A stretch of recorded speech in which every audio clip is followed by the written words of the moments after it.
Hey guys, it's JaaackJack and welcome back to my channel. So in today's video, we are doing another Bible study video. If you've been following along, we are going through the book of Matthew, and today we're going to be reading Matthew chapter 14. I'm going to be reading from the Jesus Bible. I will have this linked below if you guys want the exact same Bible. It is an NIV version. If you watched my what I got for Christmas video, you may have saw that I got a new Bible. It's a CSB version, and I am reading that. However, I'm going to keep, since I've already started my Bible studies with this Bible, I'm going to keep my Bible studies with this Bible if that's okay with you. But I wanted to invite you to join me in my daily Bible reading plan. I will have it here on the screen for you guys if you want to screenshot this. This is what I'm going to follow. If you ask me how I came up with it, it was late, middle of the night, I couldn't fall asleep, and I just felt led to create this. So I'm really excited to see what the Spirit teaches me through these particular books. So right now I'm reading Daniel, which is only 12 chapters, but I'm kind of focusing, you know, those 12 chapters this entire month of January. So if you want to join me, you should. Oh, also, my shirt says Take Heart. It is from True and Noble Apparel. I do have a coupon code. It's not affiliate. I don't make money from it. I do work for True and Noble, but I don't make anything from this coupon. It's just to save you guys some money. So if you use JaaackJack, I believe it is, or Jack20, I'll have it in the description box for you guys, but you can save some money. This is inspired by the verse, I forget off the top of my head, it's here on the back. But Jesus said, "In this world you will have trouble, but take heart, for I have overcome the world." What verse is that? I know the verse, but I forget every time. I know it's from John 16:33. Okay, without further ado, grab your Bibles and let's get started. Matthew chapter 14, verse 1. At that time, Herod the Tetrarch, which that word means one of 4 rulers of the kingdom. So he basically ruled over a fourth of the kingdom. He was a joint ruler. At the time, Herod the Tetrarch heard the reports about Jesus, and he said to his attendants, "This is John the Baptist. He has risen from the dead. This is why miraculous powers are at work in him." So he's mistaking Jesus for John the Baptist. Verse 3. Now Herod had arrested John and bound him and put him in prison because of Herodias. She is not a good lady, okay? Herodias is a bad lady, evil. Herodias, his brother Philip's wife. So Herodias was Herod's brother Philip's wife. So that was his sister-in-law. For John had been saying to him, "It is not lawful for you to have her." John probably knew that she was just evil to begin with. Verse 5, Herod wanted to kill John, but he was afraid of the people because they considered John a prophet. You know, he didn't want to cause a riot or an uprising with his people because they knew who John the Baptist was. So for his reputation, he didn't want to kill him. Verse 6, on Herod's birthday, the daughter of Herodias danced for the guests and pleased Herod so much that he promised with an oath to give her whatever she asked. Prompted by her mother, Herodias, the evil lady, prompted by her mother, she said, "Give me here on a platter the head of John the Baptist." The king was distressed, but because of his oath and his dinner guests, he ordered that her request be granted, and had John beheaded in the prison. His head was brought in on a platter and given to the girl who carried it to her mother. John's disciple came and took his body and buried it. Then they went and told Jesus. I don't know why Herodias was just so evil, but she was evil, and she probably knew that John knew she was evil. That's why she wanted to get him killed. I literally get so grossed out just thinking of a head delivered on a platter. Like, I'm just really grossed out thinking about that. Oh, and I almost forgot to show you, talking about Herod, Philip, Herodias, her daughter, all these characters, I get confused very easily. And I told you guys last time, I'm a very visual person. So while reading, I literally took a napkin and drew a little picture. So we have Herod here, and then Philip, I did a little like carrot here and put their brothers, so those are brothers. Philip, Herodias, little carrot, they're married, okay? So there's that little thing. And then I have a little arrow here for daughter of Herodias, and then a little arrow here saying told her to behead John. And then I put here, she danced and pleased Herod. So there's my little like visual drawings so I can understand the story better. You gotta do what you gotta do, right? To make it work, to make it work in your brain, do what you gotta do. So I literally just took a napkin. And I'm gonna keep this in my Bible because I just think that's kind of funny that I have to do these little things. The next section says, Jesus feeds the 5,000. Oh, and I have a funny story to go with this. Okay, anyways, verse 13. When Jesus heard what had happened, he withdrew by boat privately to a solitary place. This is something we see, I'm pretty sure we've already read about, like Jesus kind of just going off by himself, or going up to the mountain, or later we'll read going off to the wilderness. And right here, he's going off privately by boat to be alone, to pray. And I notice this a lot, that when Jesus is upset, he goes off to a private place by himself. He doesn't bring his disciples, he doesn't bring his just one friend, nothing like that. He goes by himself to kind of deal with these emotions, but also pray. More importantly, pray. We see that he does that a lot. That's his like protocol. When he's upset, he goes off alone to pray. And when I just think of that, I'm like, okay, when I'm upset, or like when we are upset, that's like what we should be doing too, because Jesus is our role model. Like, we should be like Jesus, and that's what Jesus does. I mean, how many of us, myself included, when you're angry, you just need to go vent to someone, or you just need to post it on Facebook, post it on Twitter, or just like call up your best friend or something like that. You have to like get it out, speak it to other people for some reason. Like when you're just so angry, you just feel the need to speak it to other people. But Jesus shows us that when you're upset, whatever the reason may be, you go to a private place to pray and ask God, like give it to God, and he will take care of it. You can give your problems to your friends, but they're not gonna fix it for you. God is the one that you can rest on, you can rely on, and give your problems to. So anyways, Jesus goes off to a private place. He's upset. Hearing this, the crowds followed him on foot from the towns. When Jesus landed and saw a large crowd, he had compassion on them and healed their sick.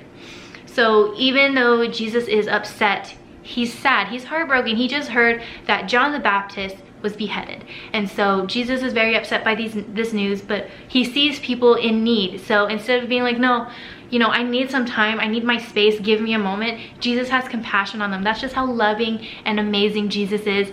And he healed them. He had compassion and healed them, even though he himself was upset. Verse 15, as evening approached, the disciples came to him and said, "This is a remote place and it's already getting late. Send the crowds away so they can go to the village and buy themselves some food." So they're hungry, it's getting late. The disciples are like, come on, Jesus, let them deal with it themselves. Let them go buy their own food. Let's get out of here. But Jesus just being so awesome, Jesus replied, "They do not need to go away. You give them something to eat." "We only have 5 loaves of bread and 2 fish, they answered. "Bring them here to me," he said. And he directed the people to sit down on the grass. Taking the 5 loaves and 2 fish and looking up to the heaven, he gave thanks and broke the loaves. Then he gave them to the disciples, and the disciples gave them to the people. They all ate and were satisfied. And the disciples picked up 12 basketfuls of broken pieces that were left over. The number of those who ate was about 5,000 men, besides women and children. How crazy is that, right? So first of all, Jesus is just so compassionate, and the disciples, it's so funny like how human the disciples are. I mean, I know obviously Jackie, they're human, but it's just like, it cracks me up to see their human mistakes that we can be so guilty of too. Because when I first started reading the Bible and reading about the disciples, whenever I saw them mess up, I'd be like, you're a disciple of Jesus, why would you do that? But no, it's actually just like a reminder of like, they're human too, they mess up, just like we're human, we mess up. So the disciples are like, yeah, send them away, Jesus. But Jesus is like, no, we're gonna have compassion on them, we're gonna feed them.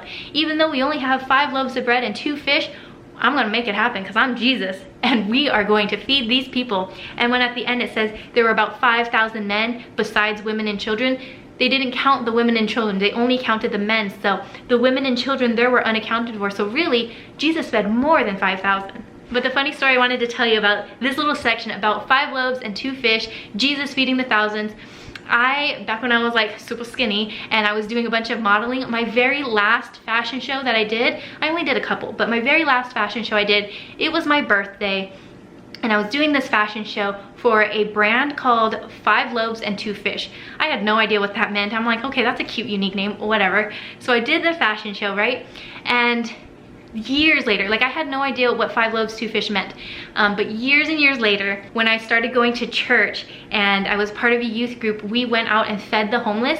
And the youth like leaders at the time, they had called this like feeding the homeless, this little event that we were doing to go out, they called it 5 loaves and 2 fish. And I was like, wait a minute, that sounds so familiar. I've done a fashion show for a brand called 5 Loaves and 2 Fish.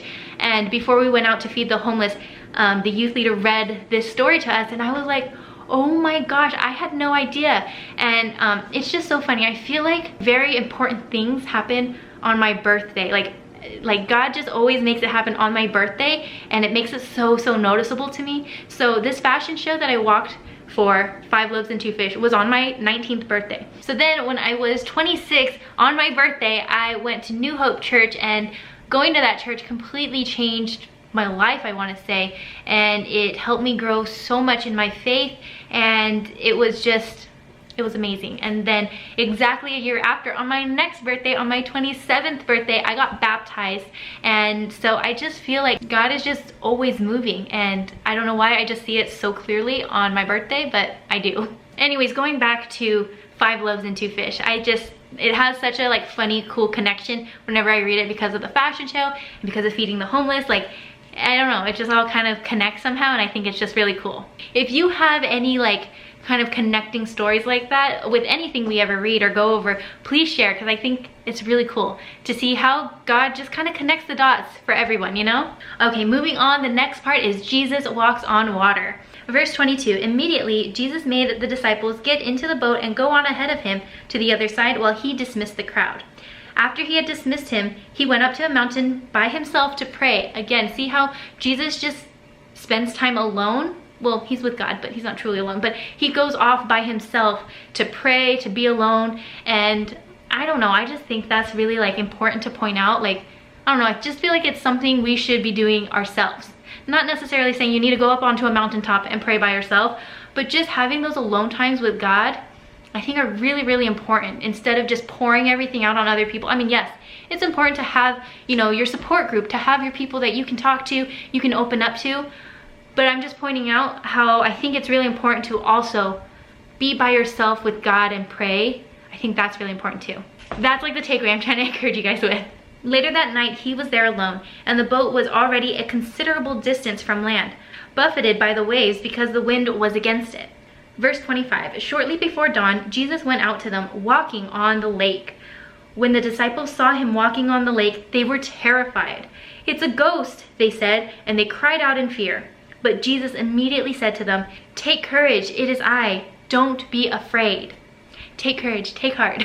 But how funny, they got scared.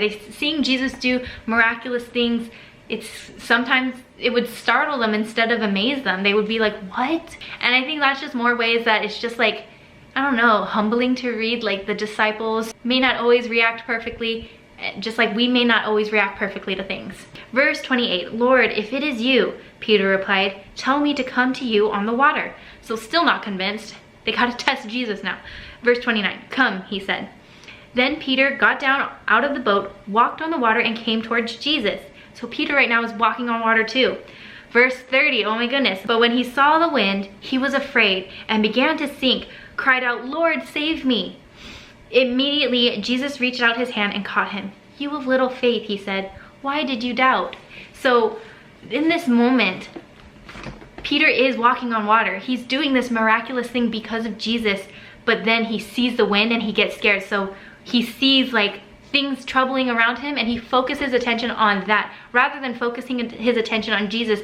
And what happens when he focuses on the wind? He sinks. He's not walking on water anymore because he's doubting Jesus. He's getting fearful of the things of this world. And I think this is so like, I don't know, it's just so like relatable. Like, how many times have we kind of taken our attention off of Jesus and focused on the wind or the storm or like, you know, the hardship that we're facing in life, and we begin to sink even more because we're focusing on that rather than focusing our attention on Jesus. So I hope that little part of this chapter just encourages you to keep your focus on Jesus. If you don't, you will sink, just like Peter sank. Don't doubt Jesus, don't doubt God. He's got you, he's got it in control. With the year we just had, with the year we're going into, always remember that God's got this. He is in control. So keep your eyes focused on him. Verse 32, "And when they climbed into the boat, the wind died down. Then those who were in the boat worshiped him, saying, 'Truly you are the Son of God.'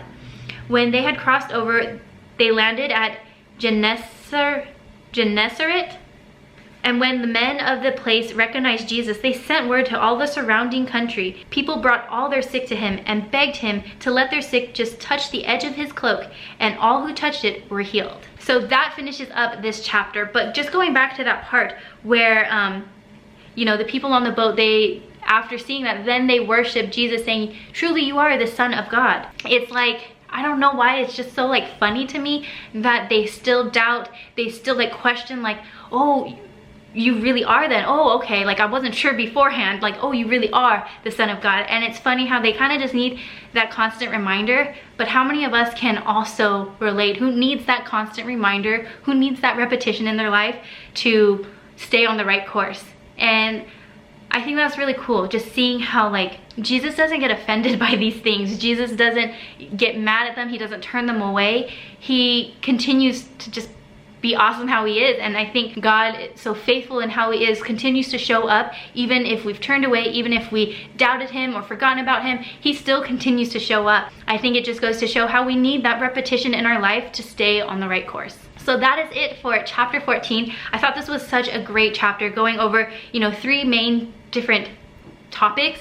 You know, first John the Baptist getting beheaded, then Jesus feeding the 5,000, and then finishing with Jesus walking on water. Which part of this chapter did you like most? What was your biggest takeaway from this chapter? Let me know all that in the comments below.